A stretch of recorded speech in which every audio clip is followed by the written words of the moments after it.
Okay, Mishpaka, okay.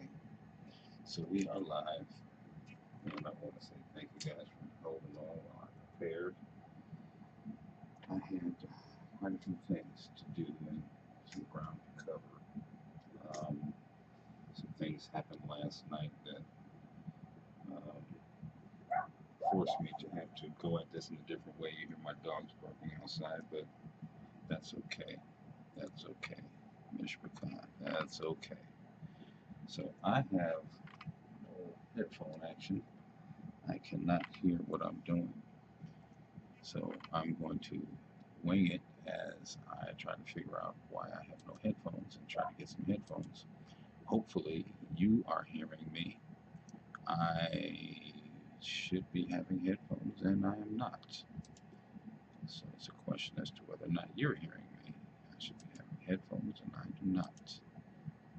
I do not have headphones. So let's see if any of this that's going on is due to me not having headphones. No, it is not. I still do not see any action in the microphone. However, we will continue and until we get some action in the headphones, which I do not see any action in the headphones. None whatsoever. So let's see. Here we go. Okay, so um, it appears that we have action in the headphones. So let me get just a little bit more volume. Just a little bit more. There we go. So, okay, so family, so thank you. We had some technical difficulties. I want to tell you what happened before we get started. And before we get started, I have to pray. I was in spiritual battle last night, real spiritual battle. I don't know if any of you know about real spiritual battle. Most people here in the United States have no idea what real spiritual battle is. Um, I know that some of my brothers who are over in Kenya and Nigeria, over in areas like Israel, you understand what spiritual battle is. It's a real thing, and I've done it on more than one occasion. However, last night was the first time in a long time that I had to get down and do real, like break out the sword, call things as they are, use the name, the holy name, and start doing battle. There was a group of entities that had invaded my house, um, and I had to get my sword out and start doing some battle. So anyway, first of all, Father, in the name of Yeshua Messiah, we thank you. We come before you, lay our lives humbly before you, Father. I ask that right now, ministry angels, you go forth and you set a hedge of protection about any and everyone who is listening, any and everyone who will listen to this broadcast and to this word that is going forth. I ask right now, Father, that you set a hedge of protection about them because the enemy is quite angry that this truth is going forward. I ask right now that you set a hedge of protection, that no hurt, harm, or danger come to anyone in this household, in or about this household, has anything to do with this household, or anything to do with this ministry as it goes forth. I thank you. I raise you up in the name of Yahweh. And Father, you said, and if we ask anything in Yeshua's name, Jesus' name, that we should have that thing. And I believe that the effectual fervent prayer of a righteous man availeth much. With nothing wavering, I send this forward, and I know that it will be done. So be it, and amen. Okay, so now, some of you know that my niece had a situation that I had to leave town quickly for and go rescue her out of. Some of you know what that is, some of you don't. Suffice it to say, it was a life-threatening situation. Had I not gotten there in time, it could have been very, very bad. And then I'll say this, without going into too much detail, there was a young lady who was snatched. Without going into too much detail about what's happening with me, I'm going to use this as an example. So you take this example and then you'll know what I'm talking about. This young lady was snatched not too long ago, and the authorities were trying to locate her by her Fitbit. She went out for a jog and she was never seen again. It appears that they've just recently found her body and they've identified that it was her. Now, I don't know what happened to her or what was done to her. I try not to go into the stories that deep because I don't want to know the gruesome details. I know enough to know that she was taken. I know enough to know that her life was taken from her. And I wouldn't wish that on my worst enemy's dog. And I have a couple of worst enemies. I wouldn't wish that on their dog. However, I had that situation happen. And so I reached out for help from a few different people, and I got none. God forbid it happens to someone in your family. But if it does, that's what you get. I'm gonna be honest about it. That's what you get. Because you see, you reap what you sow. What goes around comes around. The law of reciprocity, however you want to say it in the universe, whatever energy you put out there, you get back. So if I asked you for help and you gave me none, and something weird happens in your world from this point going forward, that's what you get. I'm just going to be honest because that's what the scriptures say. I don't care if you get mad about it. I don't care if you don't like it. That's what you get. I'm not gloating. I'm not happy that that's had occurred to you or going to occur to you. I just know that I've seen it enough times in my life where the Father has said in his word himself, it's better for you to put a millstone about your neck and drop yourself into the deepest ocean than to mess with one of my children. I know who I am. And tonight we're going to talk about that. I know who I am, and it's going to make some of you mad, but you know what? I don't care because that's what you get.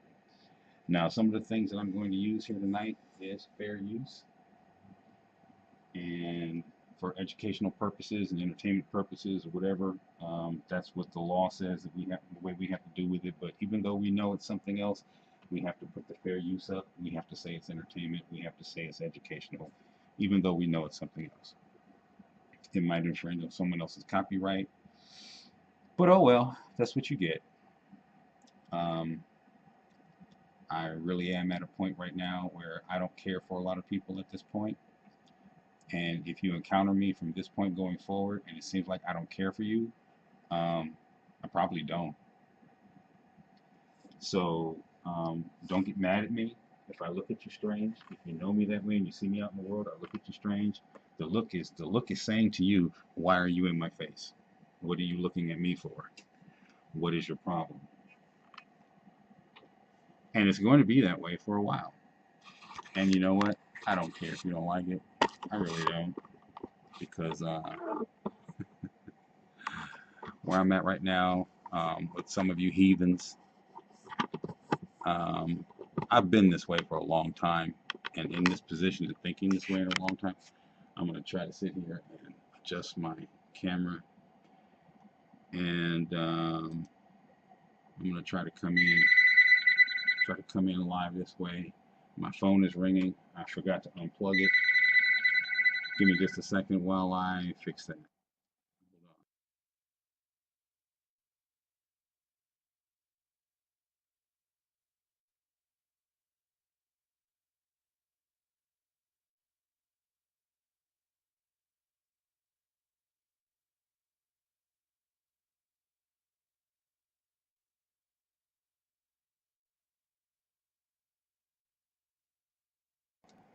Okay, my baby sister, she didn't know I was live, but I had to tell her I have to call you back. I'm live. Okay, so let's see.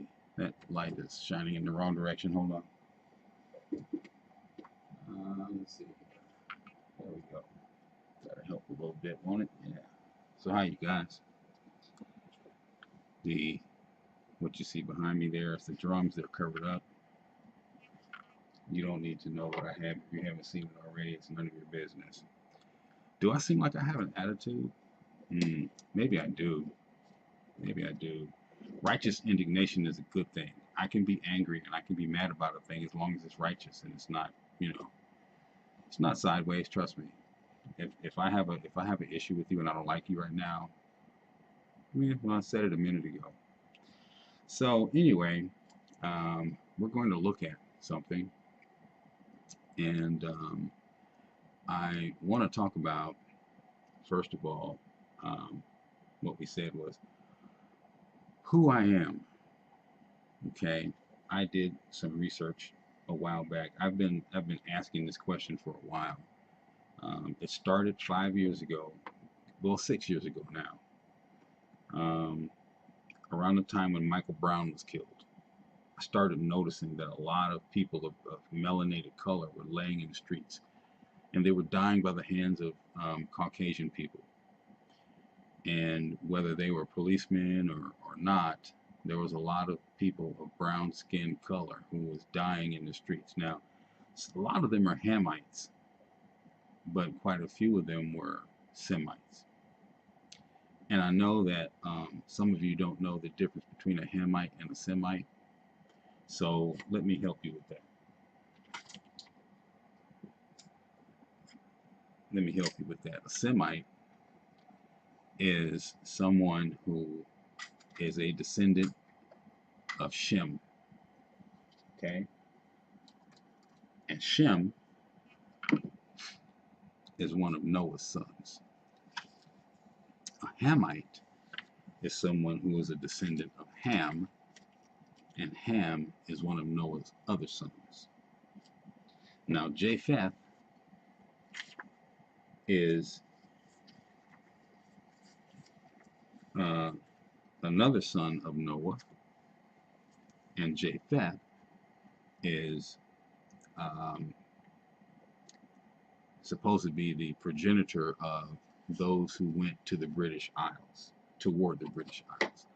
I actually think I have this. I was going to read it to you, but I actually think I have this on a page. So let me see if I can bring that up for you, because I want you to see that. Okay, so look, the page is going to go dark here. Doesn't mean that I don't want you to see a thing or anything, but I'm going to bring this item up to the page so you can see it. So page goes dark. I'm still talking to you. Just let me bring this item up because I want you to see this. And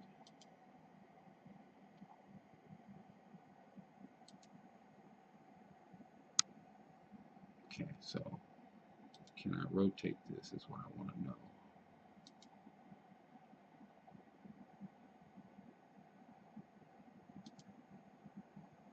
Yeah. One way or the other. Oh, it's flipping it front and back. I don't want that. I want to rotate. Here we go. Okay. So let me open this up because I want you to see this. So this is the definition of Ham. Okay. This is out of the Zondervan Bible Dictionary. And as you can see there, it says that Ham, the name perhaps Hot, is what they define it to be, probably the youngest son of Noah, born probably 96 years before the flood, one of the 8 persons to live through the flood. He became the progenitor of the dark races, not the Negroes, but the Egyptians, Ethiopians, Libyans, and Canaanites, showing you this in Genesis 10:6 through 20. And then they go to talk about his indecency when his father lay drunken, brought a curse upon Canaan. We're not going to deal with that. Well, that's another study. But we want to talk about Ham himself. Okay? The baby boy of Noah, born probably about 96 years before the flood. So that's a guess for them. One of 8 persons to live through the flood, and became the progenitor of the dark races, but not the Negroes. The Egyptians, who we know were dark, The Ethiopians, who we know were dark, the Libyans, who we know were dark, and the Canaanites, who we know were dark. Now, I say all that to say this, that Zondervan Bible Dictionary is what they came out of, right here, Ham, right down there in the corner, Ham, Zondervan Bible Dictionary, okay? We know that the Negroes brought here as slaves, we know that they're dark. So we just saw something that said that Ham is the progenitor of all the dark races, but not the Negroes. And then it went on to name the dark races. Okay? So now we say the Negroes. And we know that Negroes are dark. Now, I can tell you that when that group of people was brought here to the states of the Americas,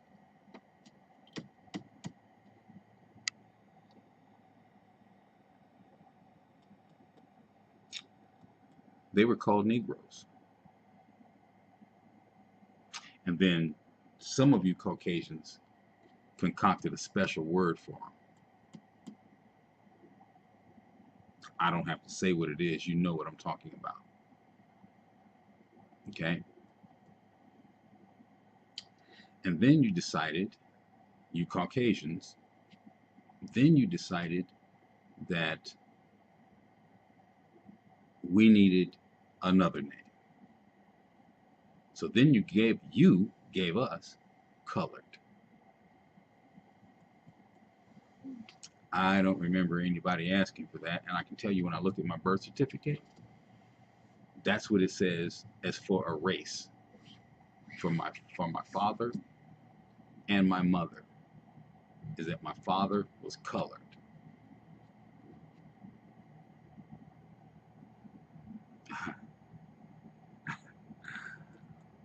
Yeah. Okay, so then, and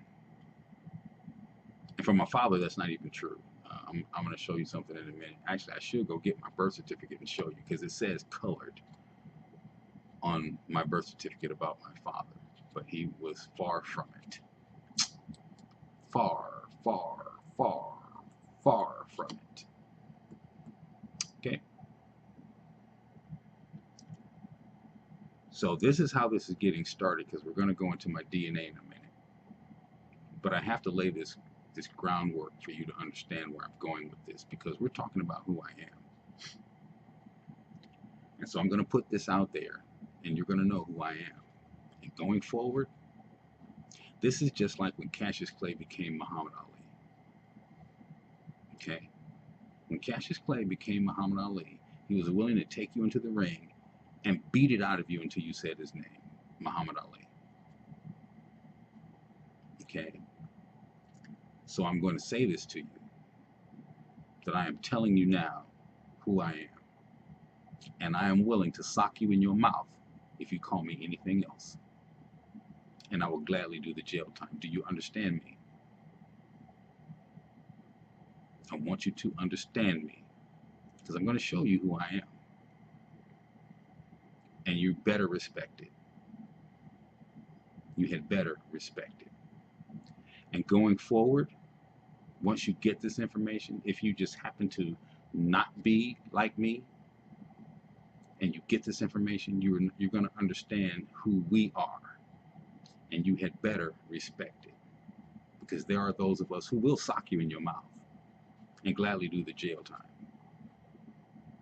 And since we know the kind of cowards that the majority of you are, not one of you will face us on your own. It'll take a truckload of you. It always does. So I'm saying this to you. You should respect it, or you just might get socked in your mouth. Okay? I am a man of God, but I am no punk. And I can tell you that in my scriptures that I read, there were priest warriors, warriors who were priests. Don't believe me? Think you should read Maccabees. They would take you to task in a heartbeat. And most of you who know us for real know what we're saying. You know what I'm saying.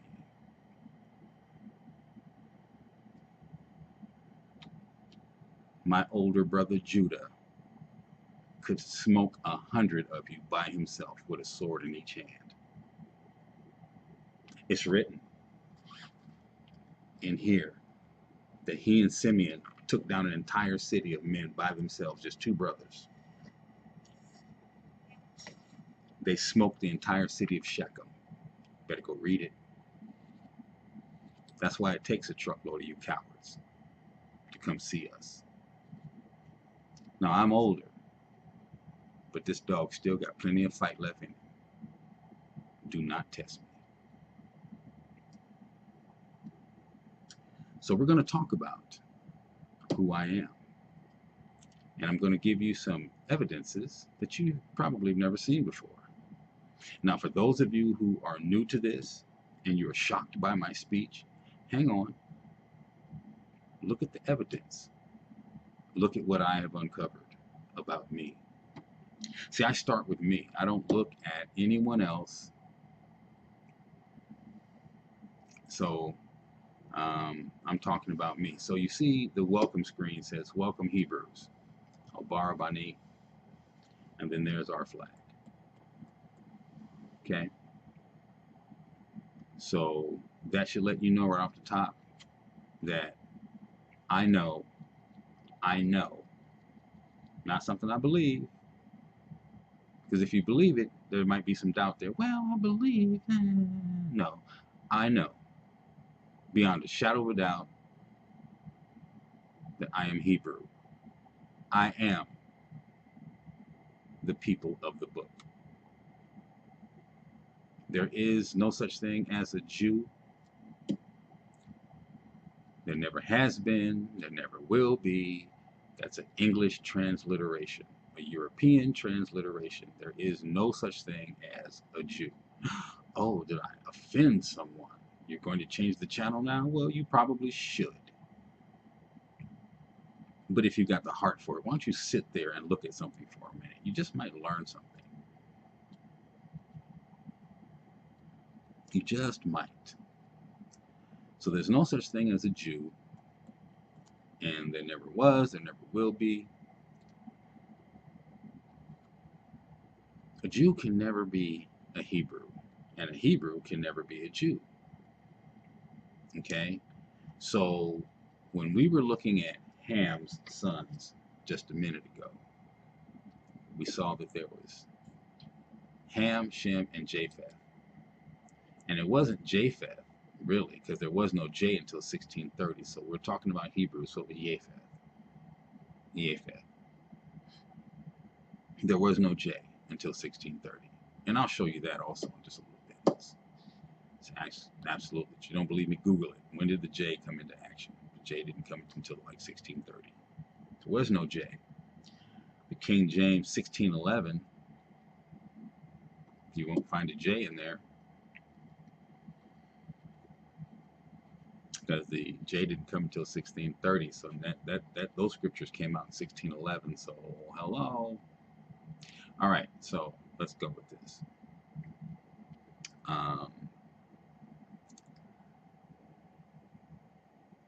First thing I want you to see is the door of no return. And the door of no return actually, let me look at something first. Let me do something else. Let me do this first, because I need you to see this. This is, in a way, I'm trying to be as soft about this as I can. Although I don't care about being soft.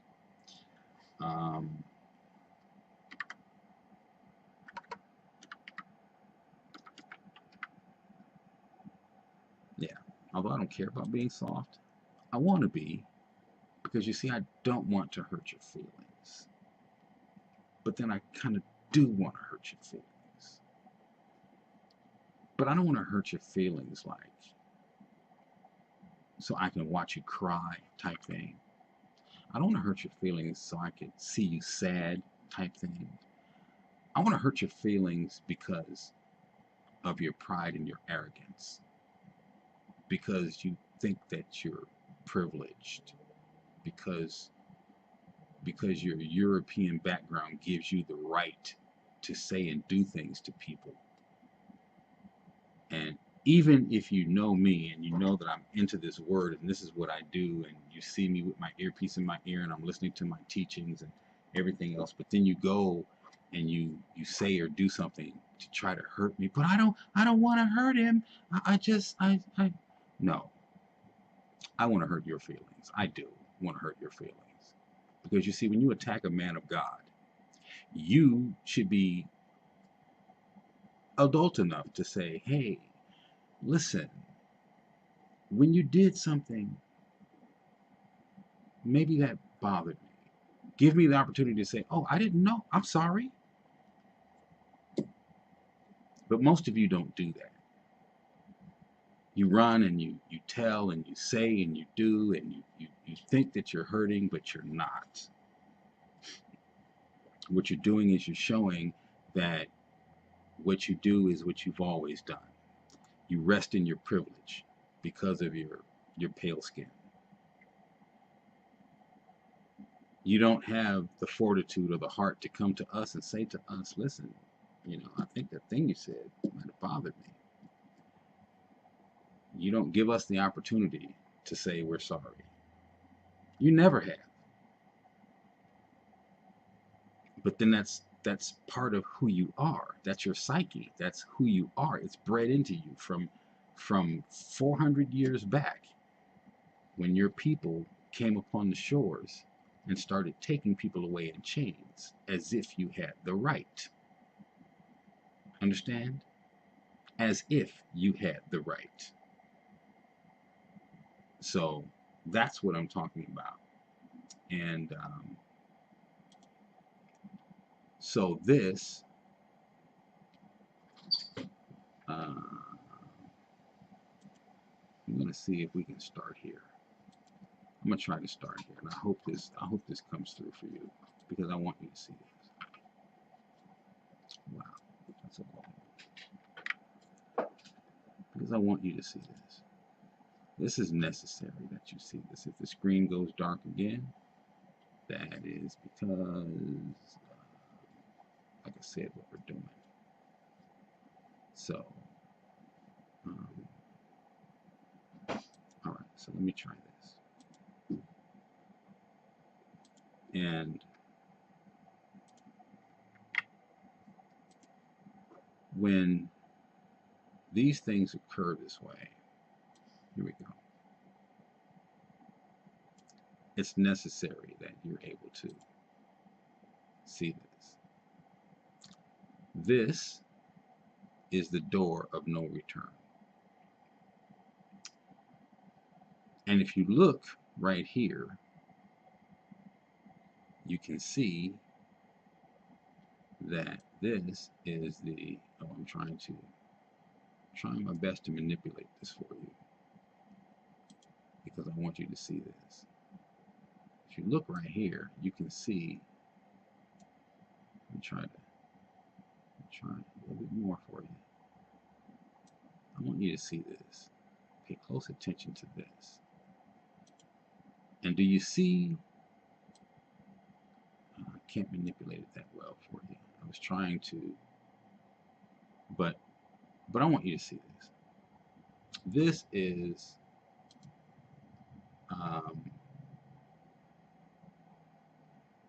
a picture of the gate that the slaves were taken to head toward the ships headed for slavery. And what you see are them in a line headed out, chained to be put on the boats to be shipped out.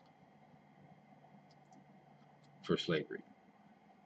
I have heard different people say that this never occurred in history and that it didn't occur to us, and we were always in the Americas, and this slavery, this transatlantic slave trade was a lie. And okay, so if it was a, why is there a monument? If it was a lie, why is there a monument? You don't need you don't need to build a monument like this in order to perpetrate a lie. Okay, it's going to go deeper than this. I'm just showing you this picture.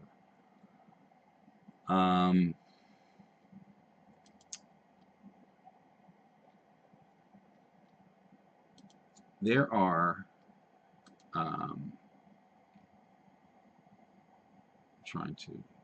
there are other, let me show you this. I'm trying to find the slave house. Oh, you know what? This is what I was showing my niece this morning. I don't want to see this one. Let me see that one. That's the Portuguese church. That's what I'm trying. That's not what I'm trying to see. Oh, here it is right here. Here it is right here. So I want you to see this, because this is the before they cleaned it up and made it all pretty version. So they have the cleaned up, and they have the cleaned up and pretty version, and then they have this one here. And so the one that's all cleaned up and pretty, okay, that's that one. This is this one. This one is not all cleaned up and pretty. You can still see the holes in the posts where they had them chained. This was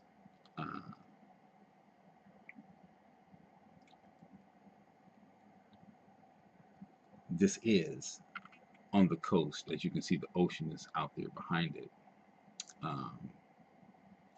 And up here, if you look, this is where they were being, again, on the monument, shows you that they were, chained up on these posts. This is what they're showing you, because you see people down this side, people down that side.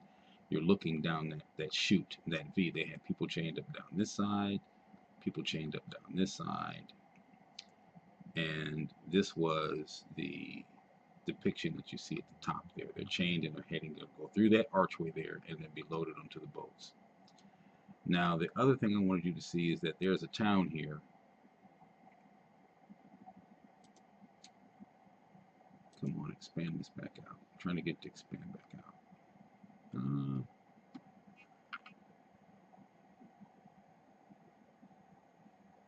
I have that. I don't want to see it. I want you to see it. Where that little person is a city there called Ouida. O-U-I-D-A-H. And I'm trying to get this. There we go. Expand back out. And you see that O-U-D-A-H right there. Okay. Let's see if we can go back. And here we go. So let's just expand this out, and we're going to go with the satellite view. Okay. This is the city of Ouida. Ouida is how you say Judah in this African language. Judah, you say. Yes, Judah. The house of Judah. The tribe of Judah. A Hebrew tribe of Israel. How did Judah end up in Africa? Funny you should ask. Well, let me tell you. In 70 AD, Titus and Vespasian overran Israel. The 10 northern tribes had already been taken into captivity by the Assyrians and had been moved off the land because they were disobedient to Yashua, their God. Okay? They were disobedient. So what happened? What happened was that they had moved other people into their land, and they had other people living among them, and they started worshiping those other people's gods. And they were told, when they became the people of the Most High God, that they would worship no other gods. So Yahuwah said to them, I am a jealous God. Thou shalt have no other gods before me. I'm a jealous God. You're not going to worship anyone but me. And they said, yeah, we'll do it. Whatever you say, man. We're with you. We're with you. We're with you. And, 100, 200 years went by. And in 100 or 200 years, you have a few different generations of children that are born and people that die off. That promise was forgotten. Kings got wicked and corrupt. And they started worshiping other gods, and they had other uh, gods set up in their temples. And, just like any other father, you tell your child not to do something, and your child, for whatever reason, listens or doesn't listen. There comes a point when you have to administer the spanking, right? That's a father, right? So he got to the point where he got tired, and he said, okay, it's time for punishment. Punishment was, you're going to go in captivity. So I'm going to give somebody else rule over you, and we'll let you live a couple of generations. In other words, so some people die off and some new people are born. When the people are born in captivity, they're going to be like, wow, why are we in captivity? Those people will probably cry out to the Most High saying, look, help us, save us. And then he'll come and he'll hear the crying, and they come out of captivity. That's what happens. So the 10 tribes, northern kingdom, is gone.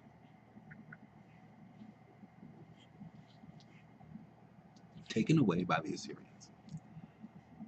So the southern kingdom, Judah and Benjamin, are left alone, and they're still holding the mark. So this is the kingdom, the southern kingdom, that is on the scene as Christ is walking the earth. Because the other 10 tribes are gone. They have been gone. Okay? The other 10 tribes have been gone. And I'll show you real quick that they were gone. Okay? So let's look at Ezekiel. Okay? Look at Ezekiel. Ezekiel says, now it came to pass in the 30th year, in the 4th month, in the 5th day of the month, that I was mourning with the who? I was mourning. He says, I was among the captives. So it's the 30th year, in the 4th month, in the 5th day of the month, he was among the captives. They had already been taken into captivity. He was by the river Chebar, that the heavens were open and he saw visions of God. Now, I'm not going to teach that. That's a whole different teaching, but I wanted to jump to that real quick because I could, and I could show you that Israel, the northern 10 tribes, had already been taken into captivity. They were already gone. Judah, from the southern tribe, where Jerusalem is now, was the only, okay, where Jerusalem is now, that's where Judah, that's Judah's territory. Okay. The northern 10 tribes are already gone. The kingdom was split in two. You had a northern kingdom and a southern kingdom. The southern kingdom was still there because they were behaving themselves. They were still worshiping in the synagogue and doing what they had to do. But the northern 10 tribes were gone. So forgive me, I had a long night. Okay? So those northern 10 tribes are gone. So I wanted to lay that groundwork before we got into my D.N.A. So let me tell you what happened. Okay?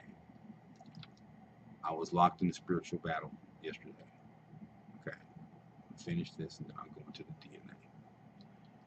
because I want you to understand who I am. Now, I have been licensed and ordained minister in Christianity since I was 19, 20 years old. Okay, that's what those are. Okay, I'm not a Christian. I thought I was. Heck, I knew I was. I believed I was. But then I found out I was Hebrew. And so the thing of it is that I've known about spiritual battles. I've known about I've had to do them, even as a Christian. I've had to do spiritual battles. I've had to learn how to fight in the physical against that which is spiritual. So my niece got snatched. And the Holy Spirit dealt with her in a way that saw through the fog of the drugs that they had pumped in her system. And she saw that she was in trouble and she needed to get away. And somehow she got away. She's from Arizona. She ended up in California. There's no one here in California. All of the family has left California. All of them have, except me. I just happened to be here, still walking it out, still carrying the torch. Just 5 years ago, found out I was Hebrew, still stomping around because this is true. This always has been true. It'll still remain true. Okay? So, my earplug fell out of my headphones. These are Marley's. These are those headphones I was talking about. These are great. A little side note, these are Marley's. I don't know if you can see that, but probably can't, but these are Marley's. Great headphones. So anyway, Holy Spirit deals with her, gets her to a safe place. I'm sitting, doing this, preparing for a teaching, and I find out while I'm at work. I had my earpiece in, and I was listening to my rabbi, and I was preparing my notes for what I was going to do a teaching on. And excuse me, guys, it's been a stressful few days, and I haven't gotten a lot of sleep. But look at this. You know, my last teachings, this is crazy because, like I said, it keeps unfolding and encircling on itself. Remember, I was doing a thing on seed that led into lasciviousness, which is sexual lust, which led into the phallic symbols, the penises, and what comes out of a penis is semen. What's in the semen is the seed, and so kept unfolding on itself. And then what happens to my niece? She gets snatched. When they snatch little girls, what's next? The sex trade. See how this keeps unfolding on itself? I was already studying this. So with the battle that my baby sister and I are doing with the family estate, we knew that a spiritual attack was coming. I was getting those signals, she was getting those signals. And we kept trying to figure out, because my signal told me that it was going to be a female. Her signal just told her that the attack was coming heavy, hard, and fast. So they had already dispatched their army. And I'm getting goosebumps just telling you about this.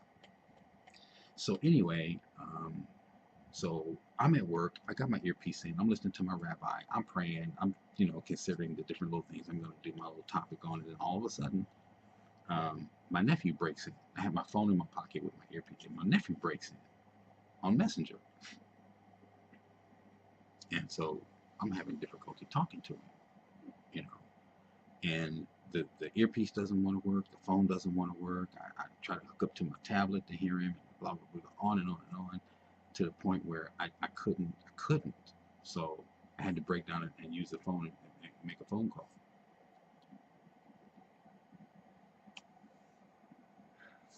Okay, I make the phone call.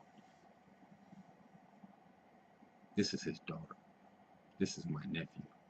The girl is my great niece. His firstborn daughter, my favorite baby. She's always been my baby from the time she was born.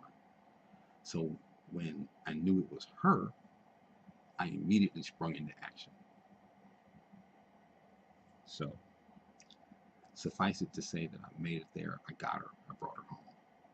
Okay. I get her home, and these demons are mad.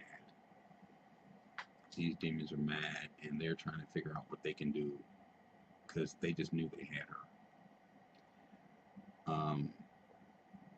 I can say this, that I worked with demonics before. I was in a fellowship where the pastor did exorcisms right there in the fellowship. And I have heard them say, I have heard those demons say that we're taking her tonight. Now, when it's a 9-year-old girl, and you know what a 9-year-old girl, what her voice sounds like, but it's a man's voice, and it sounds like a group of men, and their voice is deeper than mine, coming out of that 9-year-old. That's not her talking. Okay, do you hear what I'm saying to you? That's not her talking. So I've been here before. I know what this is, and I know how to fight it, and I'm not afraid to do the battle. You cannot be afraid when you do this battle, you know. Or you'll be like the 7 sons of Sceva. You'll get beat the heck up and run out of town, you know. You got to know what you're doing when you do this. And you can't be afraid to do it. And when the Holy Spirit tells you it's time to start whooping some butt, you better start whooping some butt, or else you're next. They will mop the floor with you. I can tell you some things, but we're not going to go there. So anyway, we're going to talk about this. So anyway, in the last couple of days, I've had a lot of dark energy moving through my house. And I live by this. I have royalty music going in my house all the time. Okay. I'm always studying, I'm always teaching, I'm always, you know, ministering. I'm always. So I can care about, well, I'm gonna leave that alone. I was about to go back and say something, but I'm not.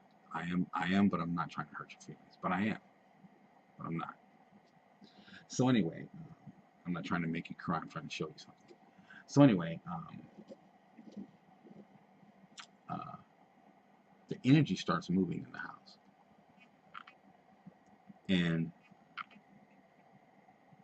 sometimes people don't know that they're being used, and they will use anyone who is willing.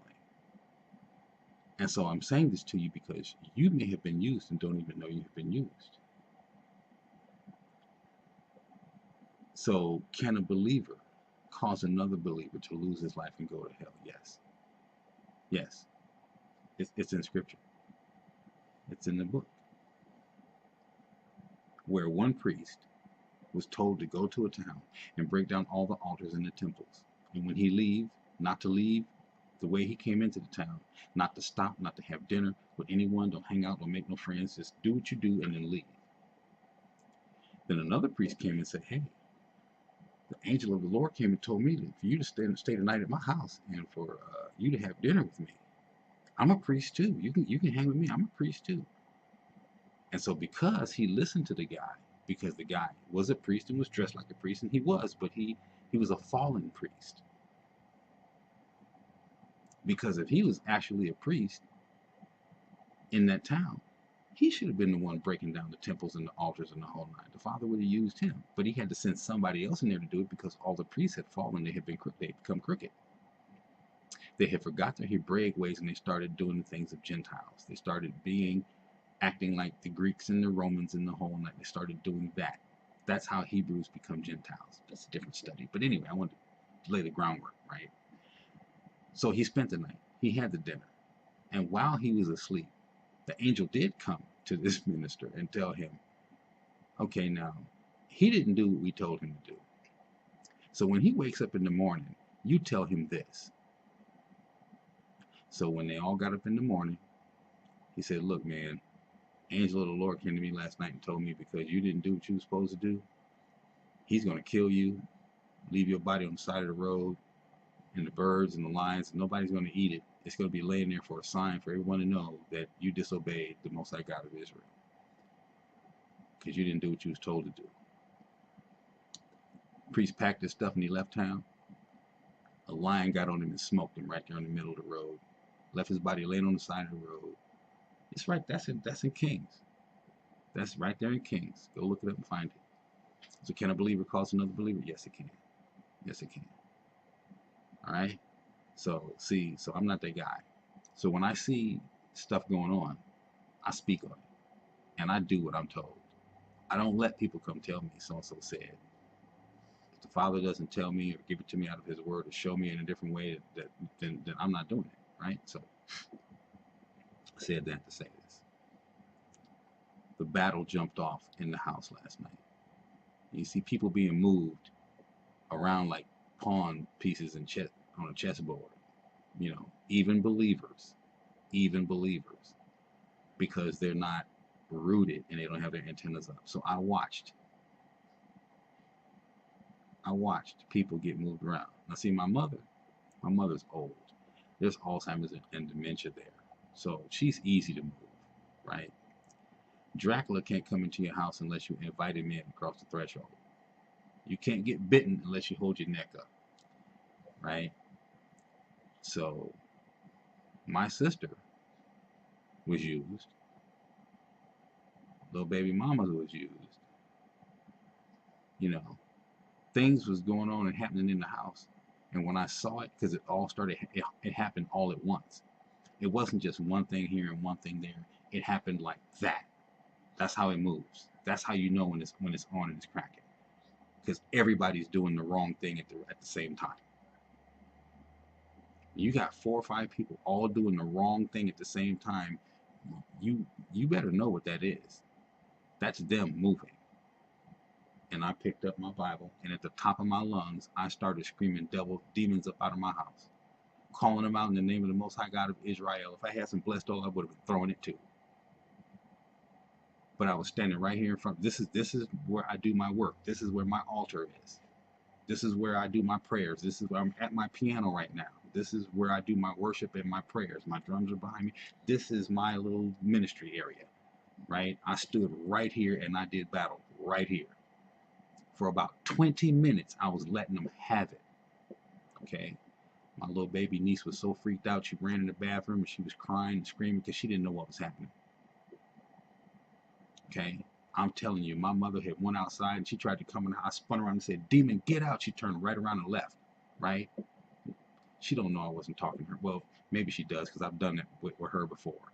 Because it wasn't her that was moving her around. It was something else moving her around. But I was talking to it that was moving her around and shut it down. Okay. Now, see, some of you have never had to do spiritual warfare or battle before. Okay. When you walk up on it, it can look crazy. You would have thought I was out of my mind. I was doing this on the streets of LA. I prayed a man down off a 17-story building. He was about to jump. And when I told that demon to let him go, I told that man to grab that fireman's hand, he grabbed that fireman's hand and went right back in the window. An hour later, I stood there for an hour praying for this man on the street. Missed 2 buses. I was on my way to college. I'm telling my baby niece about that today. I know what this is. And when I get busy with it, I don't care where I am, I could be out in the streets. You might think I'm crazy, but when I go to battle and I have to do battle, I don't care because it looks crazy. To anybody else, it would have seemed crazy. But I've seen it too many times. And I've been involved in it too many times. Okay? So you might think because a person smoked weed, they don't know what they're talking about. Because a person has a drink of beer, they don't know what they're talking about. You know what? Well, I don't smoke anymore, so that don't matter. So, but at the same time, you still might think that it's crazy. What's the matter, Papa? See, even my dogs know when it's time to get busy up in here.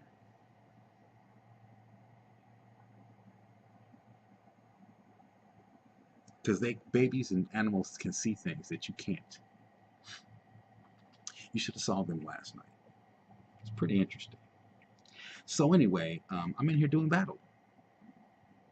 You know, I'm at the top of my lungs. My neighbors might have thought I was in here going crazy, whatever, because, when you're doing battle like that, it's something that people aren't used to seeing. They're not used to hearing that, you know. And I don't have to do battle like that all the time because I keep royalty music going in my house. I keep prayer going up in my house.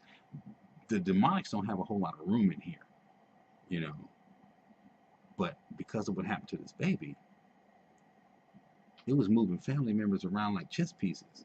and it was moving around. I mean, phones started ringing, things started going. I mean, it started getting busy up in here, and I shut it down. Wasn't me, wasn't under my power, but it took me and my prayers and my swords in my hands to get up in here, get the battle done, and shut it down. And it went on for like about 30 minutes, 40 minutes until the house got quiet. Okay, so I'm gonna show you something because a friend of mine,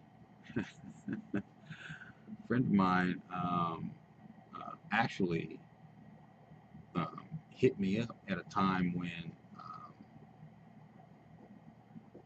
I'm trying to see if this is it. Hit me up at a time when things were going on like that, and he didn't know that he didn't know anything was happening. He had no idea anything was happening. I'm gonna try to bring it up so I can show it to you.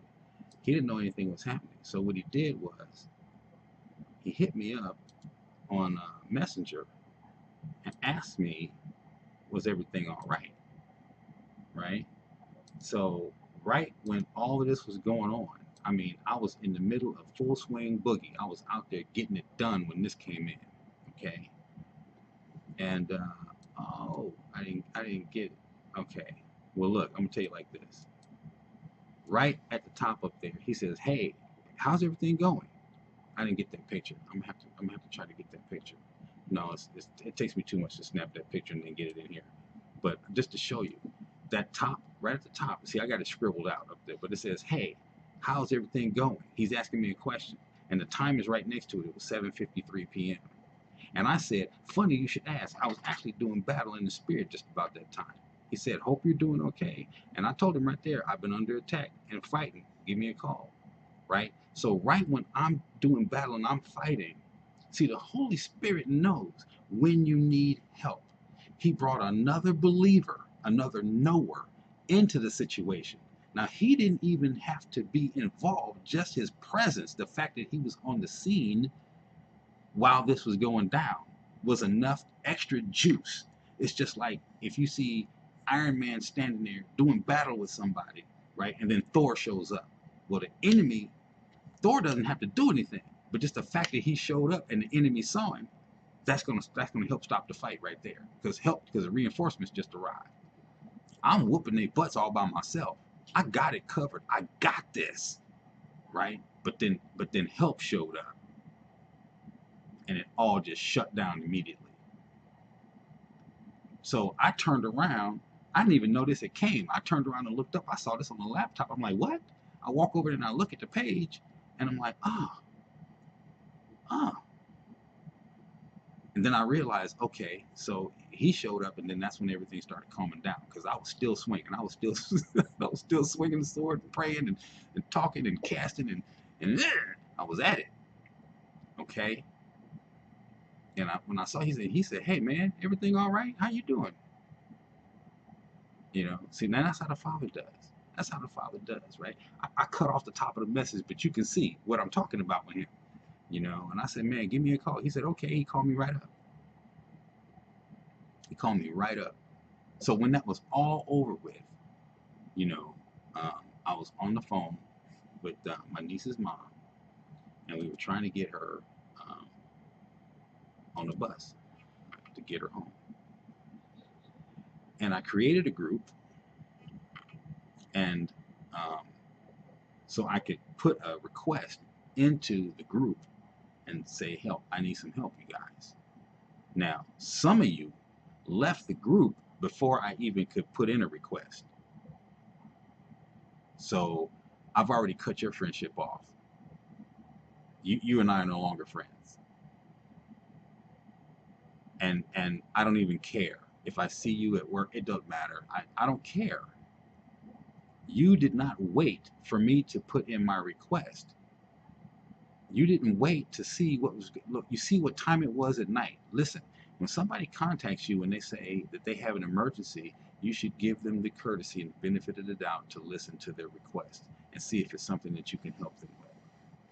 Some of you I've helped with quite a few things, and some of you have helped me with quite a few things. But I cannot call you a friend if you won't hear what I have to say, if you don't reach out to me and say, hey, how you doing, at one time or another about any given thing, I just noticed the camera's not on. But if you don't reach out to me and just say, hey, about any given thing, then how are you my friend? I mean, if I need a ride to the store, if someone is sick in my house, I mean, how can I call you a friend if you won't meet the need? See, I'm man enough to put it out there and give you the opportunity to tell me, hey, I wish I could, but I got the babies tonight. See, I can respect that because you said you wish you could, but you got your babies. And I understand that. That's okay. I get it, right? But if I open up a group with a serious situation like what I'm dealing with, and you leave the group before I even get a chance to say anything to you, before I even get a chance to tell you the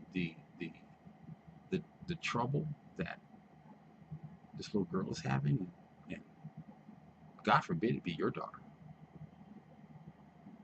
But like I said, if something happens and it comes out and it ends up being, hey, okay, that's what you get. That's what you get because you reap what you sow. What goes around comes around. What you plant, you get back. You put out negative, you get negative back. You throw dirt, you get dirt back. Problem is, you get back 100-fold. So you might throw one stone, but a ton will fall on you. That's the difference. See, and I believe that because it's a principle.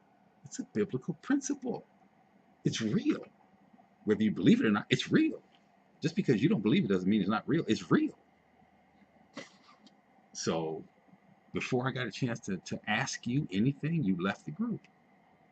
So if anything happens, that's what you get.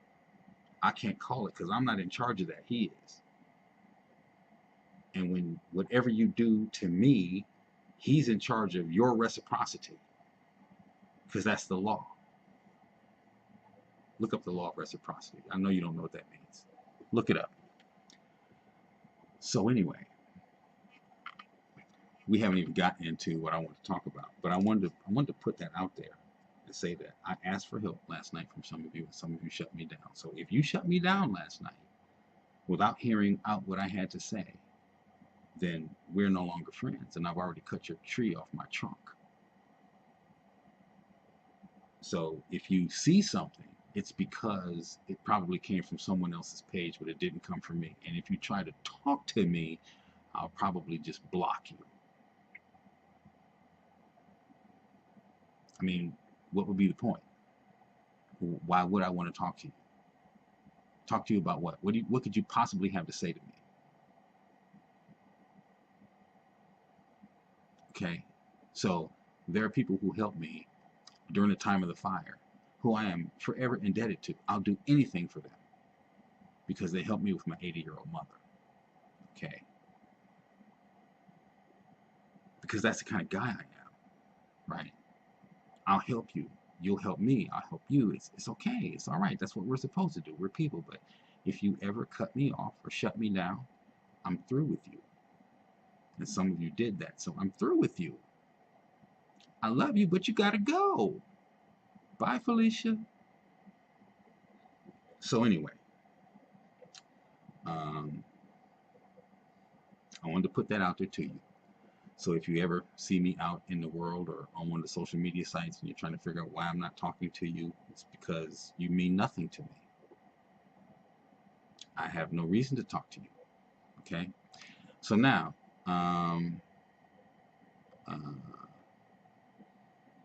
we're going to jump into something here. And I'm going to go back into this because I need to continue. Okay. So it's because of this that you see on the screen right now is the reason why you have noticed my social media pages changing. The reason why you have noticed my attitude changing. The reason why you have noticed things about me changing, like I'm wearing a beard right now, and things like that. Well, most of you, I have said to you that I needed to let my face heal, and that's true because putting a razor on my face for so many years has beat my face up, and I need to let my face heal. But the other part of that is that because of who I am, I'm not supposed to be shaving anyway. So the what I want you to see right here is the door of no return is this area that is on the beaches of Benin, and it is a place where they took the slaves to load them on the ships. Okay. Now, so we know where this is. Okay. This is the door of no return right here. Okay. Here is the door of no return here, and then there's the town of Ouida up here. Okay. This town right up here. Okay. This is a satellite shot of it down on the beach, the close up. See the waves and stuff? You can see the satellite shot. But then look at this old map. This old map is from 1647. And on this map, we see the town of Ouida, Whidah. It's the same city. They spell it different over here, Ouidah. It's the same city. But I want you to pay attention to the top of that, where that KM of Judah, that means Kingdom of Judah, or Ouida. That's what it says. And right underneath it, it says Slave Coast. And then you see it again, Ouida. Now, the reason why I'm showing you this map is because I want you to pay close attention to where this is actually sitting. See this cut right here in this hand-drawn map? This was a Portuguese cartographer or an English cartographer. People of melanation do not go around making maps in order to show oppressors how to get around the world to go take someone into captivity. That's not what we do. We don't create maps for that. When we were creating maps, it was because we were sailing around ourselves discovering things. All right, so this map wasn't made by anyone of color to give to anyone Portuguese or European to go take someone of color into captivity. All right, someone of a European or Portuguese descent made this map to tell other Portuguese and Europeans where to go to get people for slave purposes. It says it right there. This is the 1647 map. It says Kingdom of Judah, or Ouida, which is Slave Coast, which you see right here in Benin. That little red dot that you see right there, that is the door of no return. Further down here at the bottom picture on the left, you see that red dot. That is the door of no return. Okay. If you look right here, you see it on the beach. What you see right here is the door of no return. That right there is the door of no return. Okay. That's where they left from, on the beach. Okay. And above it, you can see the trail that they had to march them down. They marched them down this trail. Someone said it was about 500 miles or more. They marched them down this trail and through the bush, because that was a city there, but it wasn't as developed like it is now. Marched them down here and through the bush, through the jungle, out of the jungle and onto the beach. Okay, about 500 miles to get there by foot. Okay, or so is what I'm told as I did the research. So I want to show you that this is the house of Judah, of Israel. In 70 AD, Titus and Vespasian surrounded Israel, Jerusalem, and they sacked it. They sacked it, and the people who were there ran for their lives. Some of them got away to West Africa, others got away to Southeast Africa or East Africa. You have the Igbo and the Limbas over there on that side. And here you had the tribe of Judah. And since they didn't have to sail around the Horn to go get those, they came over here and got Judah. Well, this was foretold and prophesied that Judah would go into slavery.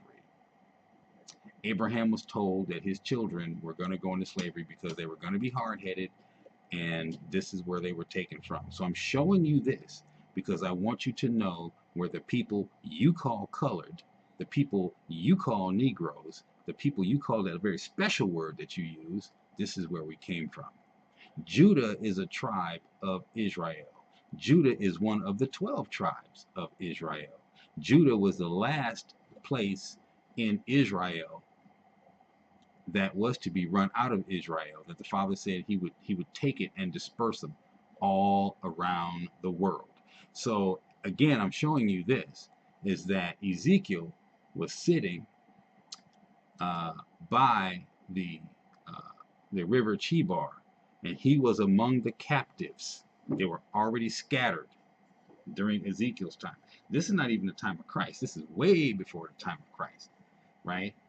So in the 5th day of the month, which was the 5th year of King Jehoiakim's captivity, see, the king and all of his court had been taken captive. And Ezekiel was sitting by the river when he had a vision. Okay? So they were already in captivity, Mishpachah. They were already in captivity when all of this occurred. So I want you to understand this as we go further. There was a captivity that occurred, and the Hebrews, Judah, the tribe of Judah, had been taken into captivity. Okay? So once we were taken into captivity, right? Once they came up here and they got on this little coast right here, which is the slave coast, because you don't see it right next to it over here. It says the Gold Coast. You got a Gold Coast and you got a slave coast. We were that black gold. No, not the Texas tea, the other gold.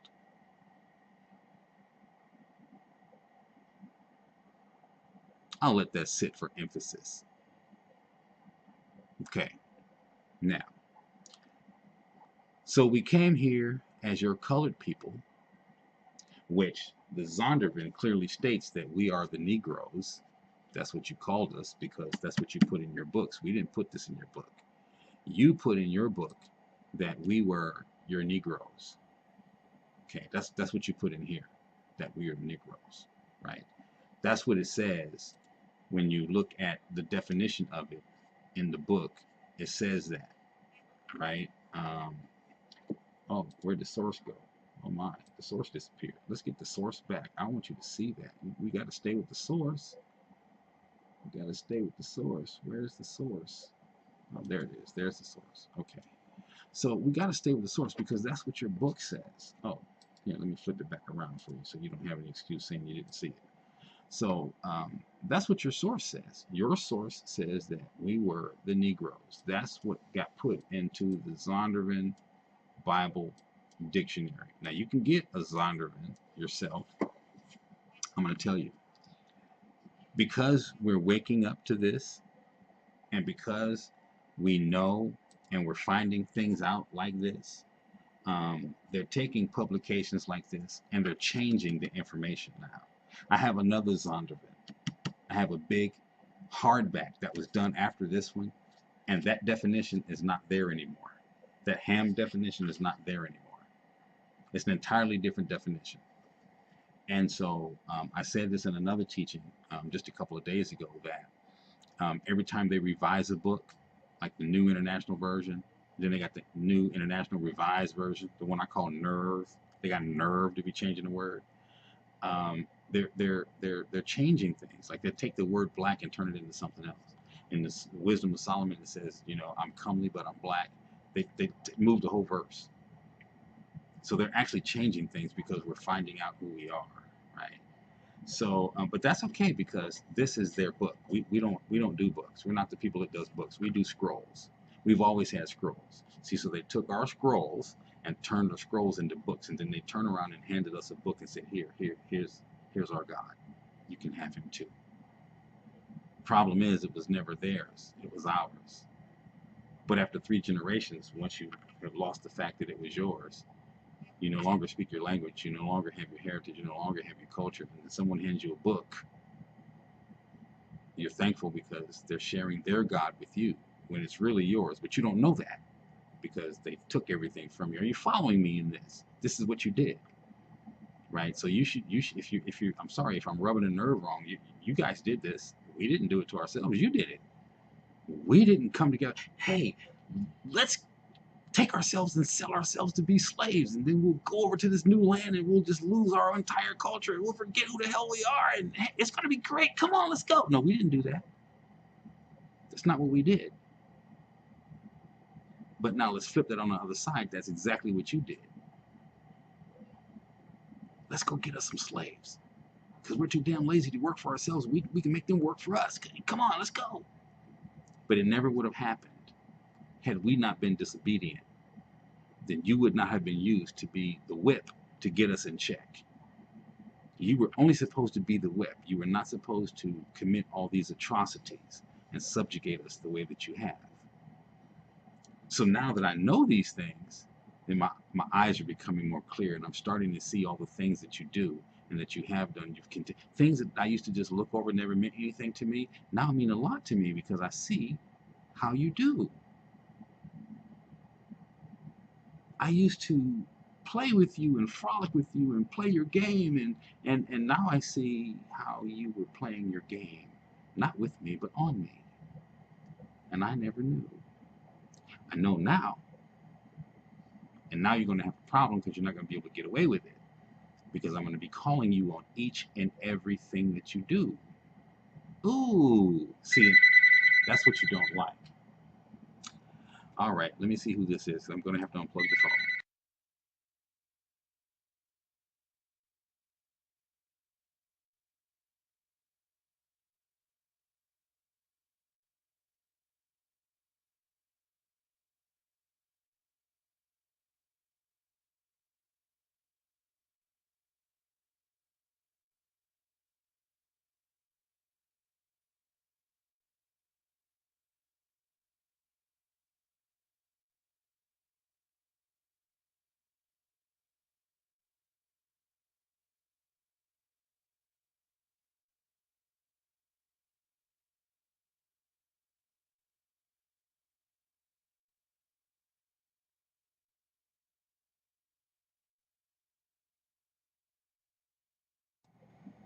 That was what I thought it was. So let me just unplug the phone. And that's what they do when it starts to get deep, when it starts to get real, y'all. That's what they do. So we're just gonna unplug the phone to stop all of that madness. It's not gonna happen when we're doing this. We're gonna go ahead and finish, and I'm gonna move right along. Okay. So this is what's going on. That's how the demonics move. They move people who aren't aware that they're being moved. They aren't aware that they're being used to get in the middle. See, because there should be no interruptions in this. My phone never rings. My phone never rings. That's how I know when stuff is going on. If I'm teaching something and it's about to get really good and it's about to expose some truth, that's when they start moving. That's been my experience. I've always known that, right? Because my phone, no one calls me. No one ever calls me. My phone never rings. I'm the one always calling someone. And not because I need somebody to talk to, I'm handling my business. My phone never rings. Never. Because I don't roll like that. I don't need to. So um, let me get straight here. Something was pinching me in the ear. Okay, so let's do this again. There we go. That's better. All right, so let's move right along. All right, so I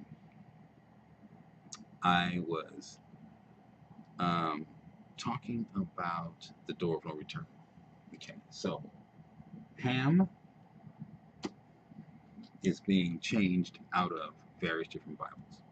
Okay, the bigger Bible of the Zondervan that I have doesn't even have it in there. So things are being changed in Scripture already, and Bibles are being changed because we're starting to wake up to who we are, and they're not too happy with the fact that we know these things. Okay, so here we see this. I want you to pay attention. See that little finger right there where it says Benin? See that little finger that goes up there, right? See how it looks right here where you look on the map where it says the Kingdom of Judah or the Slave Coast? It's not exactly drawn in that position, but at least you know that that's where it is. It's sitting right there in that little hook, that little curve. You see, the contour of the continent is exactly the same. It comes up into that little cove, and it comes down, and it sharply juts off to the right again, and then it drops down to the south. So we come around this corner, we see it sits there, and then it's right in there in that little cove, right? And Google shows you that you can see the ocean shelf, where it, goes out so far, and then it drops off further down into the ocean. You can see it, moving off to the right there, and then it juts sharply to your right there, and then it drops off to the south. Okay, so we can see that we're looking at it roughly about the same place. Roughly about the same place on the map. Okay, so we know this is the kingdom of Judah. We can see that's where the door of no return is there. They got the slave coast there. It says Ouida. And we know Ouida means Judah because it says right there, kingdom of Judah. So whether you see Ouida or whether you see Ouida, whatever you see that's got that D-A-H on it or that A-H on it, we know that's Ah, which is Yah, last name of Yashua, Yahovah, Yahuwah. Okay, that's where we are. YHWHYHVH, Yahweh. Okay, that's the tetragrammaton name, Yahweh. Okay, so now I want to show you this. We're going to move into this, and I want you to see this. I did my DNA. Okay, and when I did my DNA, this is actually not the picture I want to show you, but I'm going to show you this one anyway because we're showing you the bottom. You see that map, that map of Africa right there? We got a map of Africa on here, right? Actually, let me move to the next scene. Here we go. So we got this map of Africa, and I want you to pay attention. See, you can see that hook. You can see that little cove right there, and then it juts off sharply to your right and then drops down to the south. If you look at what we were just looking at, you can sharply see that little area right there is where the door of no return is. That is exactly where the house of Judah is, where the kingdom of Judah was. And what does it say right here? Okay, this says sub-Saharan African 78%. Okay, so this tells me, when I did my DNA, this tells me where I came from. Okay, this is the area. Okay, the dark purple is some hunter-gatherer African thing, and then the little blood red looking one down there is broadly sub-Saharan African 2%, whatever. That's these two back here in the back. Okay, so they're saying, as far as we can tell, where your blood hails from, is right over here in this area. This kind of pinkish, purplish, pinkish area is where your blood hails from. And right there in the middle of that, we see that that's where the kingdom of Judah is. That's where the slave coast was. Now, it can't be anywhere else because none of those other people up in there were taken for slaves. Okay, they showed you on the map already where they were snatching people for slaves. Okay, already on the map, it's right here, Slave Coast. This is the Slave Coast. They didn't go anywhere else to get slaves.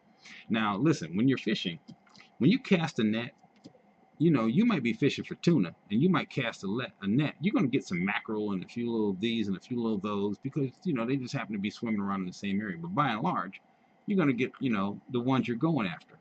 Now, about 3 months ago, the president of Ghana went national and apologized in front of the whole world. We're sorry that we sold you into slavery. You African Americans, you see, because they call us Africa because they took us off the continent of Africa, but we were not Africans. Just because you got us from this continent does not mean we were African. So not only did you give us names, but you misled us into who we were for many, many years. You said that we were African Americans. You said that we were black. You said we were colored. You said we were Negroes. We are Hebrews. Says so right there, Judah, Wida, Slave Coast. Okay, so I did my DNA to see it so I could prove it. Okay, and so I'll say to you, I can prove to you who I am. I dare you to prove to me that I'm not.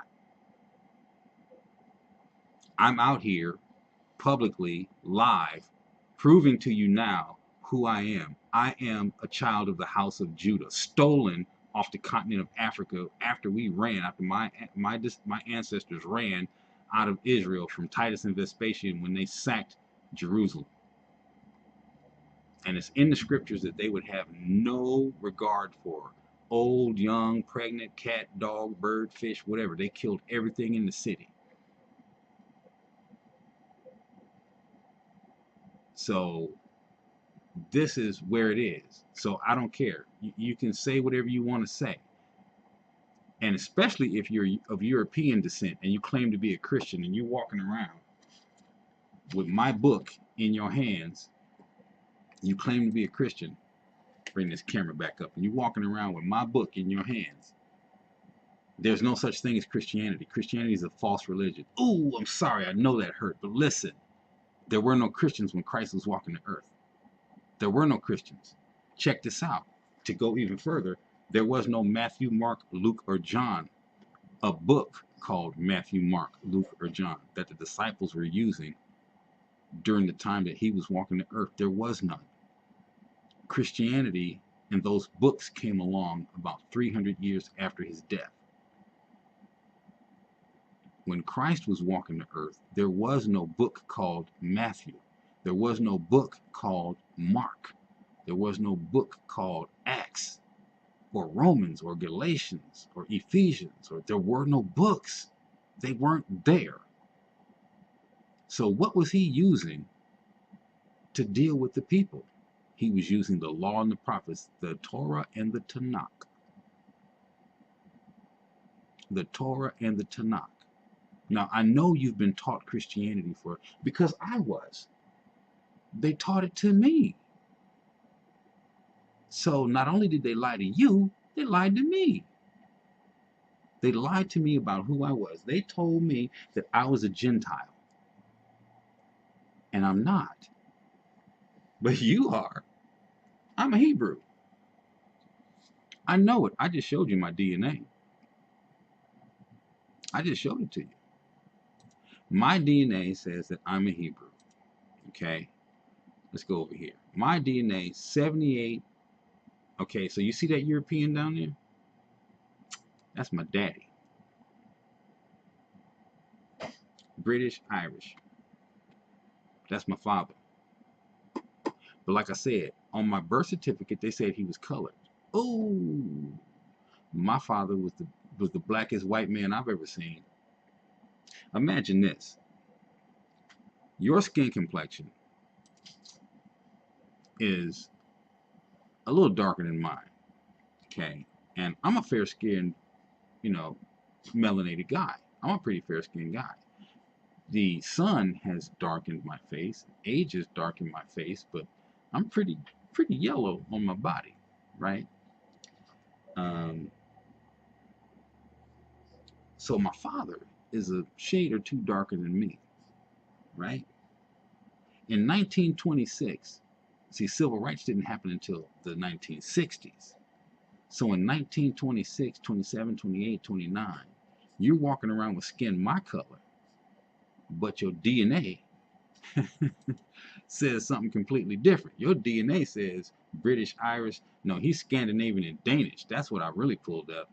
I'm going to show you something else in a minute. But this right here says European. See, when I did my DNA, I did the autosomal. I did my mitochondrial, which is my mother, and my paternal, which is my father. So when my DNA came back, it came back with both sides. Okay. And so when my DNA came back, it came back with both sides. And when it came back with both sides, am I logged in here? Let me see. I'm trying to see if I'm logged in here. I'm not, but I'm going to log in because I'm going to show you this. And I was trying to get this stuff together. Actually, I had this whole thing together. And after the battle that I did last night, somebody decided that they wanted to crash the computer and erase all the work that I had done. So I had all of this lined up. And then all of a sudden, because that's what they do, we wrestle not against flesh and blood, but against principalities and powers and wickedness in high places, and the demonics are the enemies and the powers of the air. So they move through radio waves, and they don't touch us physically, but they get into your hard drive and scramble and move information around, because it's just information. It's zeros and ones. It's not anything physical.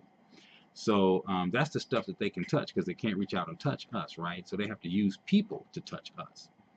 So anyway, I had all of this set up and everything in my eSword, all my journal notes, and everything was all ready to go. I had it all in there. I had saved it in the whole nine. And then the computer decided to crash.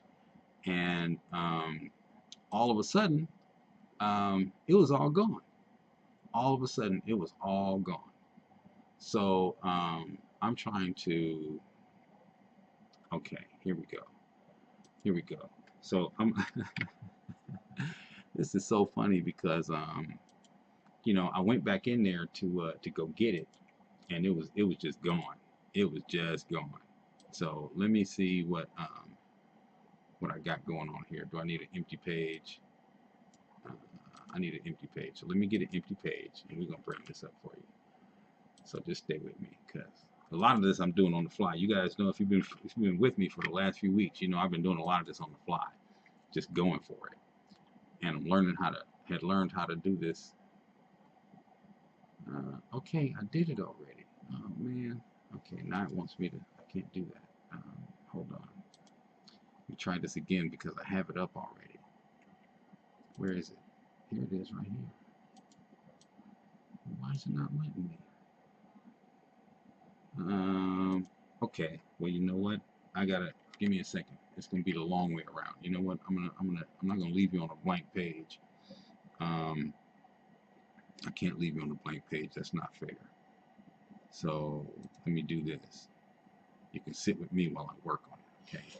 So I'm gonna take a picture of this, and then I gotta drop it in to into the system so we can all see it. And then once I drop it in, we can all see it.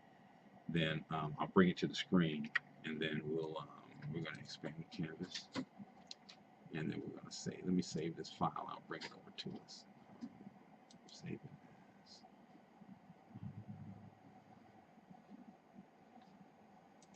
Oh, we're gonna save the JPEG. Here we go. And we're gonna make it.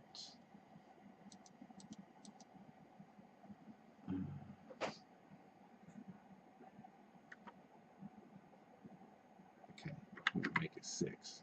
Save it there. Okay, so let me just close this, and then I'll open it up as a new JPEG, because that's the only way we're going to see it. Oh, I gave you Drudge Report? Okay, you can watch Drudge Report. I thought I had put the camera on so you could sit with me while we were doing it, but obviously I gave you Drudge Report. So we're going to go here and get this off, and well, you know what? We're done with that anyway. Okay, so when I talk about so those are just my dogs barking, right?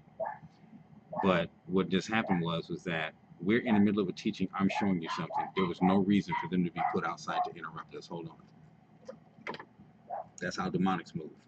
They use people.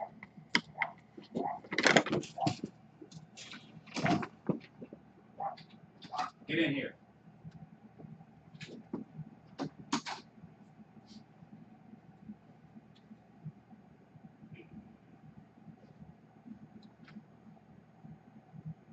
Go lay down somewhere.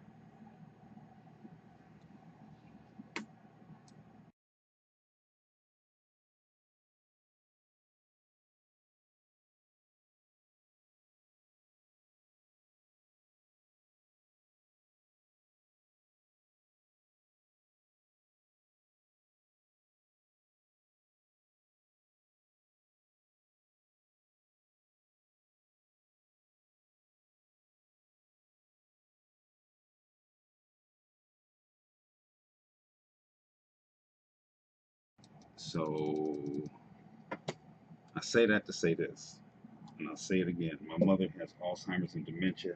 She doesn't know what she's doing, but the demonics know what they're doing. And so what they do is they use her to put the dogs outside so that they can start barking and interrupt what we're doing right here. That's exactly how they move. That's the kind of things that they do. You don't believe me? Just read some stories about Christ when he's encountering them in the scriptures. That's the kind of things they do. They do things to interrupt, right? So that you won't get the information that you're supposed to get.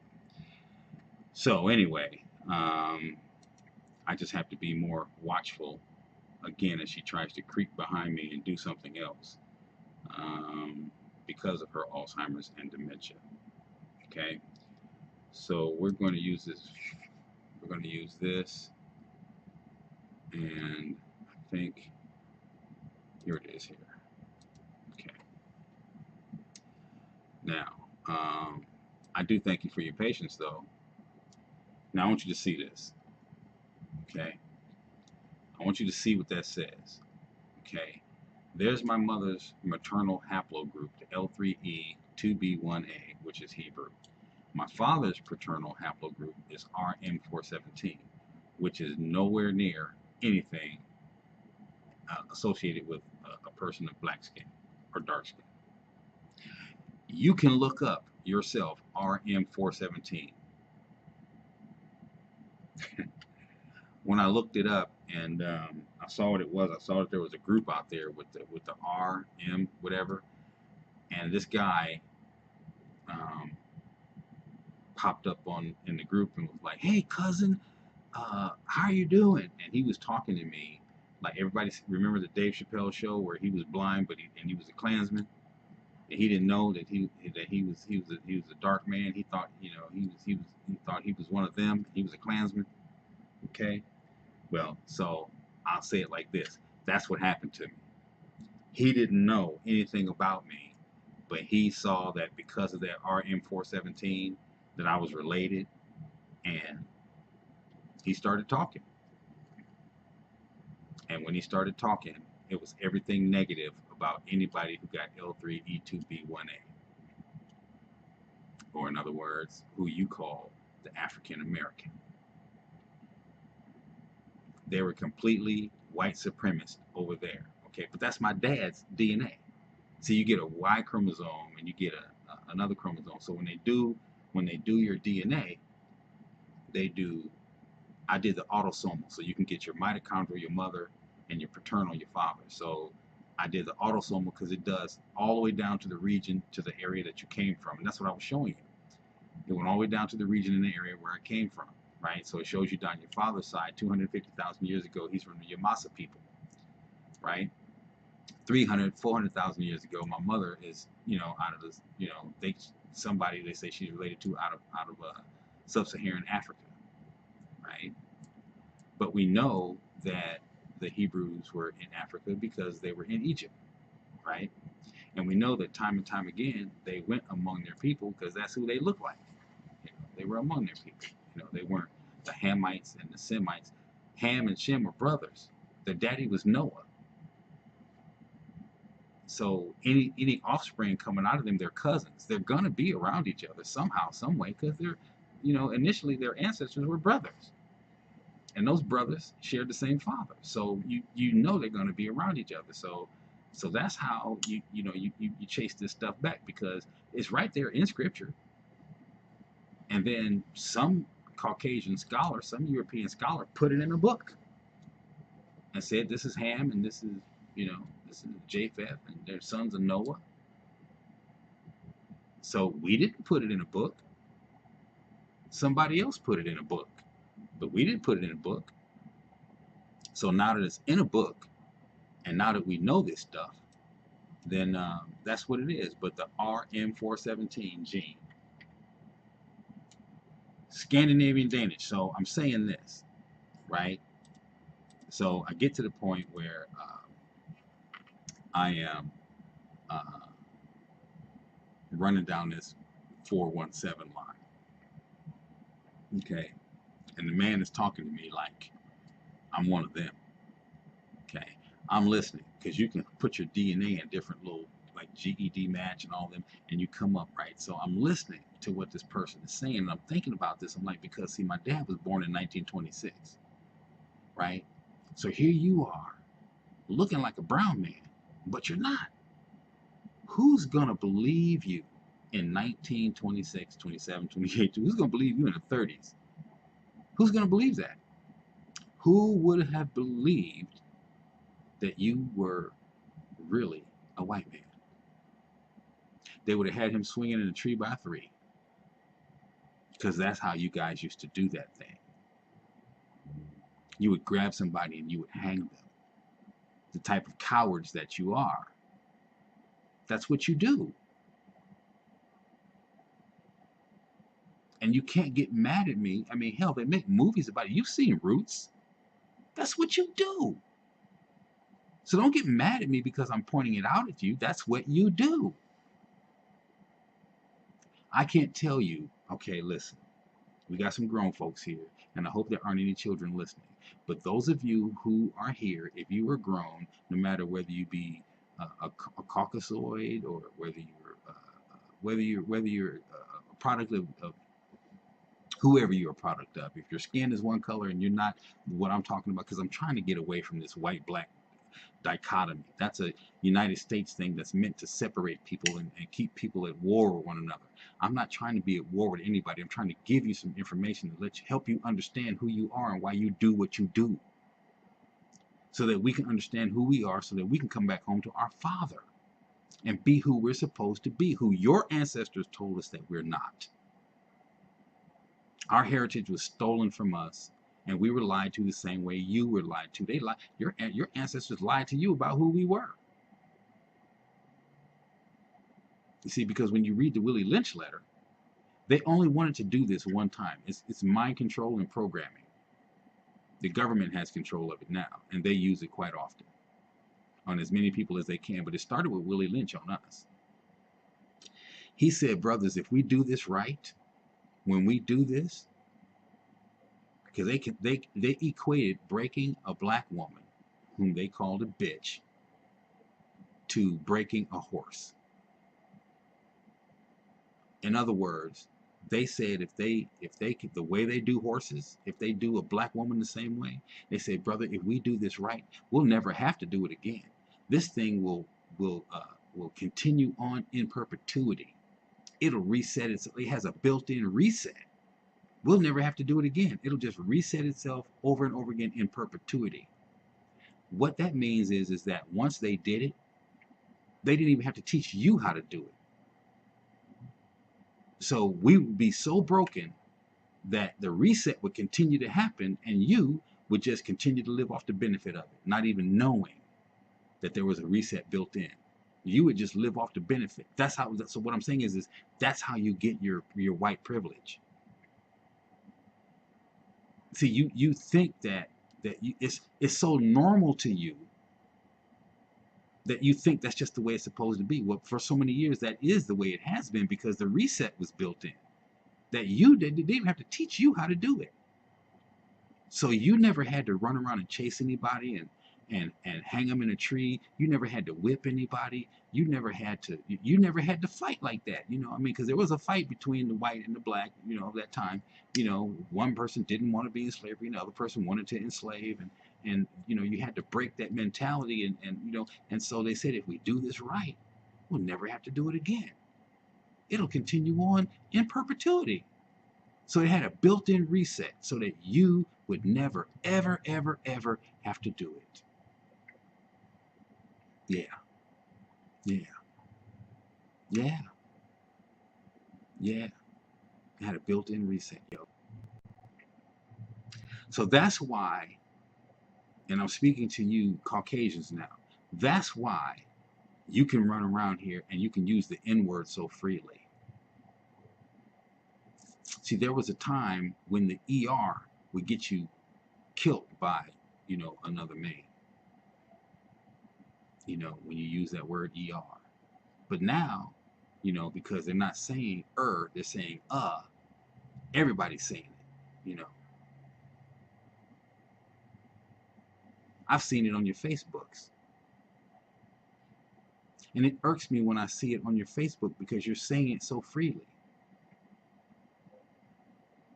Mexicans, whites, Portuguese, whoever, you all are saying it freely. I've seen it on your Facebooks. Facebook bring up your little memories from 4 or 5 years ago. You got nigga bitch on there. Ha ha ha ha ha, LOL. You my nigga bitch. I've seen it on your Facebooks. See, and I haven't said anything, but I'm so through with you now. Because I just showed you my DNA. I just showed you who I am. I just showed you by a map from 1647 that none of us created. Some Portuguese or European man in 1647 created a map to show them where to go get some more slaves. So that's not a map that I created. And that person knew who they were going to get. It says right there, Kingdom of Judah. This is where you go get them, right here in the Kingdom of Judah. You go get them right here. That's where they are. The slave coast. So they knew they were going to get black Hebrews. They knew it. And they brought us here to the Americas as slaves and didn't tell us we was Hebrews. They wanted us to forget that part. That's why we weren't allowed to read these scriptures. Because if we'd have remembered and figured out who we were, there would have been a mad fight. That's why we were never allowed to read. And that's why by the time we did get a chance to learn to read, they had already changed them scriptures around. Because you see, we had scrolls. We never had books. The books was given to us by the Roman Catholic Church.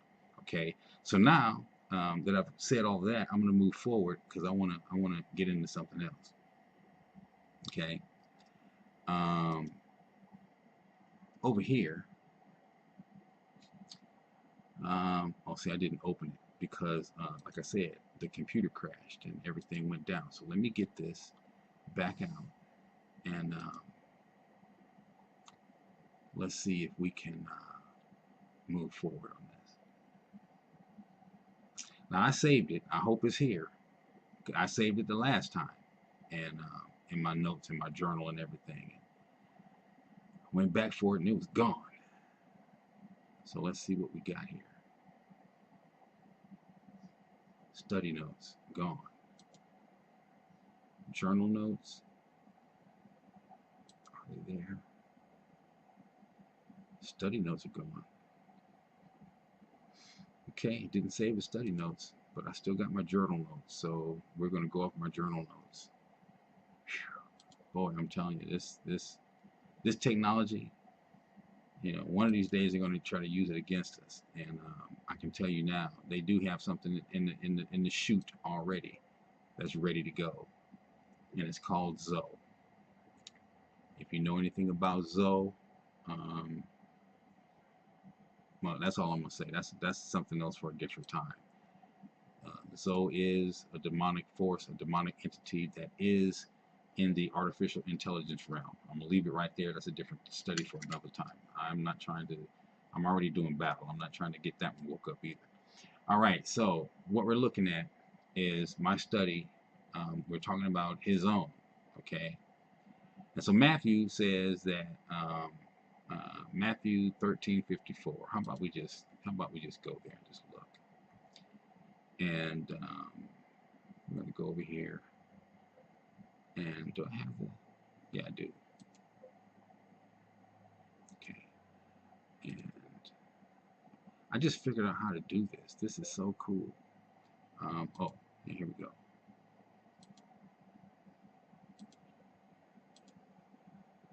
And I saw my rabbi using this, and I said, you know, I can use that. I didn't know, you know, how to get down with this thing. My rabbi was using it in one of his teachings, and I was like, how is he doing that? And so I came over here and played with it, and I figured it out. So here, Yeshua is teaching, and again, there was no J, so there was no Jesus. Actually, you know, I'm going to go here because I want to do this way. Before we use that one, I'm going to use this one because I already feel some of you guys. I feel what you're saying. I feel what you're talking about, and I know that you don't know what I know. So let me just share it with you, and because you're going to be thinking that, you know, I'm just making stuff up, and what was that scripture again? Matthew what? Nobody's here with me, so I'm here by myself. What was that? That was Matthew 13:54. Okay. All right. So Matthew 13:54 is what we're looking at. Matthew, I had it right there. I don't know why I went back over there because I'm so used to switching pages with you guys now.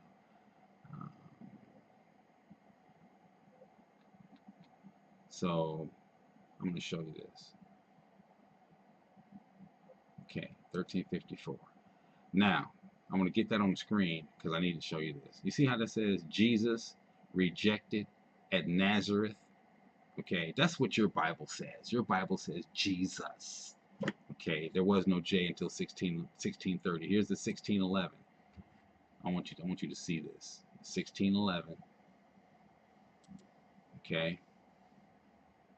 Now they got it right there. Jesus rejected, right? But And it came to, I want you to look at the spelling. This is the King's Good English. And it came to pass that when, whoops, where's the J?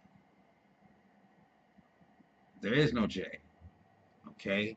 Now look down here, right? Is not this the carpenter's son?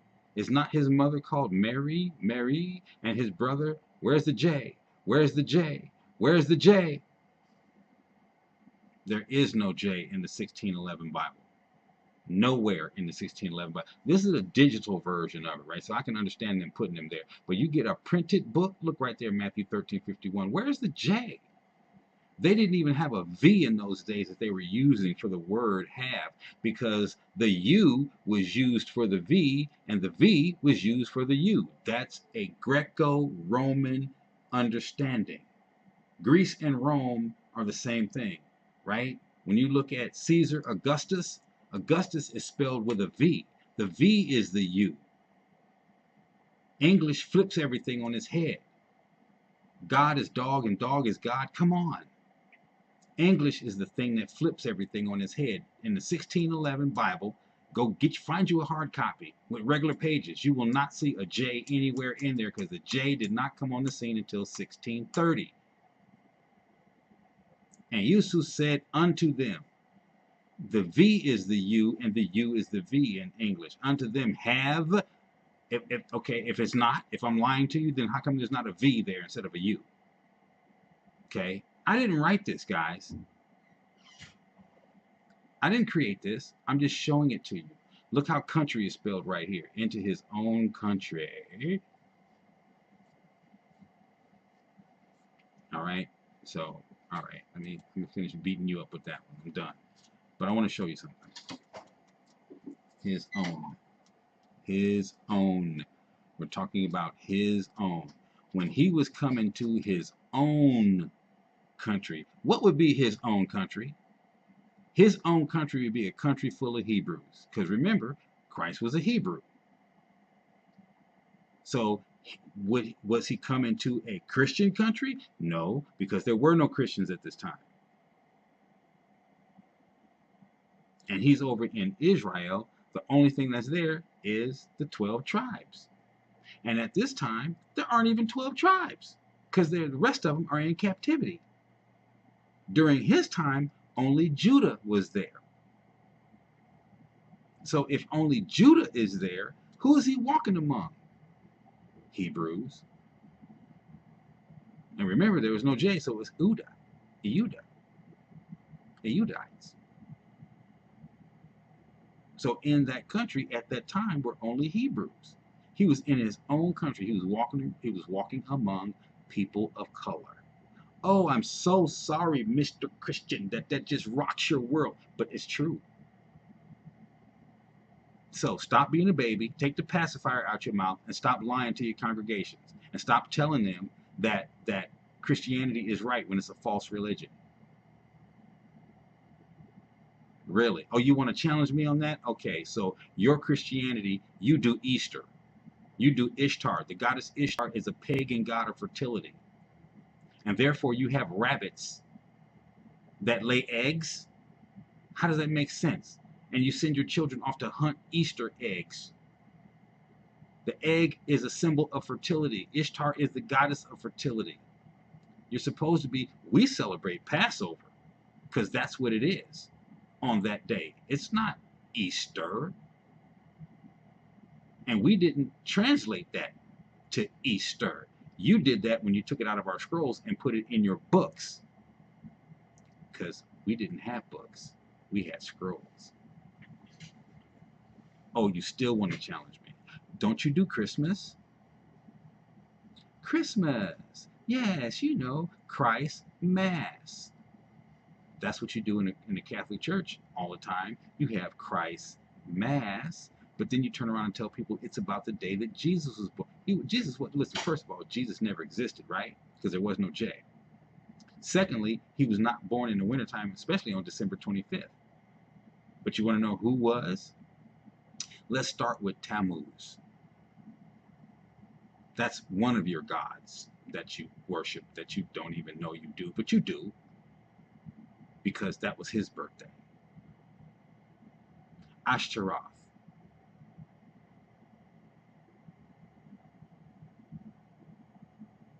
Nimrod, after he died, was made into a god.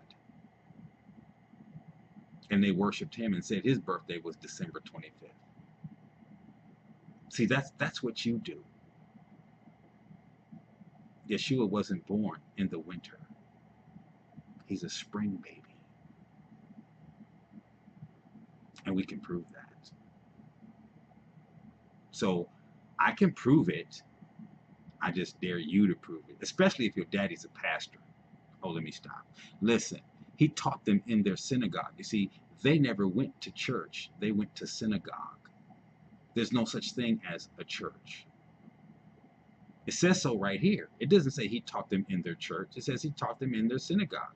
Only Hebrews had a synagogue, insomuch that they were astonished and said, whence has this man this wisdom and these mighty works? Is he not the carpenter's son? Is his mother not called Mary? Aren't his brothers James, Joseph, Simon, and Judas? And his sisters, are they not all with us? What has this man all these things? In other words, where did he learn this? Who told him this? And they were offended in him. And what did Messiah say? Yashua said, a prophet is not without honor except in his own country, in his own house. And then down there in 58, he did mighty works because of their unbelief. So he did it because they didn't believe, to show them and to prove to them that he was who he said he was. All right, so let's look at Mark. Okay, let's go ahead and look at Mark. Mark what, 6:4? Okay, we'll jump up to Mark 6:4. Mark 6:4. And Yehoshua said unto them, a prophet is not without honor, but in his own country, and among his own kin, in his own house. Now look, what happened here? And he went from there, look at verse 1, and he came where? Into his own country, and his disciples followed him. So he was walking among his own people. He was walking among Hebrews, and when the Sabbath day was come, he